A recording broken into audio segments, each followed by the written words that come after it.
আমার বাইরে করছে গ্রামের মাসে একজন হয়ে আমার টেকেরাটা ছিল বুঝলেন, তাই ডাক পাইছে আমার ভাই ডাক পাইছে।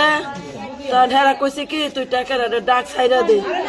আমার ভাই কইছে কি যে আমার সরকারে দিছে, আমি সার মুখা তোরা পারলে লেগা সরকারে তোল। এই কথা কইছে হে লেগা আমাকে বাড়িতে যায় আগুন ধরাইয়া বাড়িঘর সব পূজা লাইছে। গ্রামের মানুষ হোসেন নামে একটা আমার কাকা হোসেন নাম হে করছে আমার তিনও বাইরে লোকজন দিয়া গ্রামের লোক দিয়া সবাইরে দিয়া।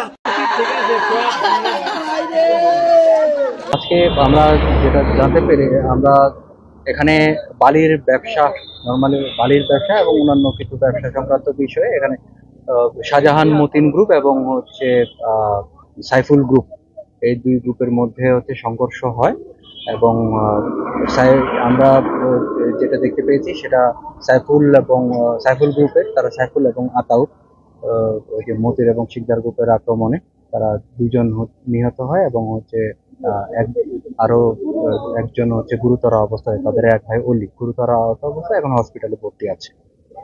এই মুহূর্তে এর প্রতি সংবাদ আমাদের অপরাধীদের ধরতে, যারা এই সংশ্লিষ্ট এই ঘটনার সাথে সংশ্লিষ্ট এবং হত্যাকাণ্ডের সাথে সংশ্লিষ্ট তাদের ধরতে আমাদের অভিযান আমরা চালিয়ে যাচ্ছি।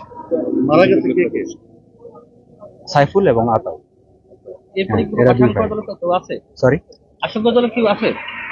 আশঙ্কাজনক অবস্থায় আছে অলি নয়, তাদেরই এক ভাই আশঙ্কাজনক অবস্থায় আছে। এই ব্যাপারে কোনো গ্রেফতার আছে? এ ব্যাপারে হচ্ছে আমরা অলরেডি দুজনকে গ্রেফতার করেছি এবং আমাদের গ্রেফতার প্রক্রিয়া এখনো চলমান আছে, আমরা গ্রেফতার প্রক্রিয়া চালিয়ে যাচ্ছি। মূলত আমরা যেটা জানতে পেরেছি সেটা হচ্ছে তাদের ব্যবসা সংক্রান্ত বালুর ব্যবসা এবং হচ্ছে অন্যান্য ইজারা ব্যবসা নিয়ে তাদের এই সংঘর্ষের সূত্রপাত হয়। মূল সূত্রপাতটা এই ব্যবসা সংক্রান্ত বিষয়। এখন পর্যন্ত কয়জন মারা গেছে, কয়জন আহত আছে? এখনো পর্যন্ত আমরা 2 জন মারা যাওয়ার সংবাদ পেয়েছি, 2 জন মারা গিয়েছে এবং একজন গুরুতর আহত অবস্থায় আছে। বর্তমান পরিস্থিতি, এলাকার পরিস্থিতি বর্তমানে শান্ত আছে, কিন্তু আমরা সতর্ক অবস্থায় আছি। আমাদের একটা ডেপ্লয়মেন্ট এখানে আছে এবং হচ্ছে আমরা অপরাধীদের ধরতে, যারা যারা হত্যাকাণ্ডের সাথে সংশ্লিষ্ট ছিল তাদেরকে ধরার জন্য আমরা অভিযান চালিয়ে যাচ্ছি এবং এটা সেনাবাহিনী, পুলিশ মিলে হচ্ছে